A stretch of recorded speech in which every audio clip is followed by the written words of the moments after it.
In today's video, I'm going to teach you how to remove the OneDrive save option from Microsoft Office apps 5 minutes. If you've noticed that Office keeps nudging you to save to the cloud, you're not alone. By default, Microsoft Office links your apps to OneDrive, so new and existing documents often save online automatically. In this walkthrough, I'll show you how to turn off that connected OneDrive experience so saving goes local and the OneDrive option disappears from your save choices. Start by opening any Microsoft Office application. Word is a clear example, so open Word if you have it handy. Open a document, any document is fine, and try to save it. You'll see that Office directs you toward OneDrive by default or shows OneDrive prominently among the save locations. That's the behavior we're about to change.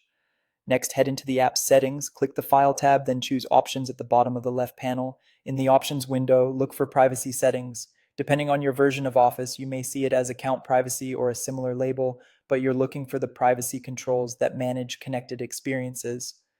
In Privacy Settings, scroll until you find the section labeled All Connected Experiences. This switch controls features that rely on Microsoft's online services, including the integration with OneDrive inside the Office apps. Uncheck the box for all connected experiences, then click OK to confirm. This tells Office to stop using cloud-connected features, which includes the OneDrive Save option. You'll be prompted to restart the application for the change to take effect. Go ahead and close Word fully, then reopen it. After Word restarts, the OneDrive connection is disabled. When you save a file now, you'll be steered toward your computer's local folders rather than OneDrive, and the Cloud Save option won't appear in the same way as before. A few quick notes to set expectations. Turning off all connected experiences affects more than just OneDrive. It can also disable other cloud-dependent features, like some online templates or services that enhance your documents.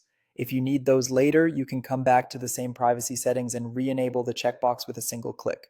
Also, this change applies across your Office apps, so Excel, PowerPoint, and others will follow the same behavior.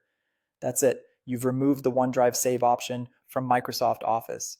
Save locally with confidence, and if you ever want to reconnect, just reverse the setting in Privacy Settings. Thanks for watching, and I'll see you in the next one.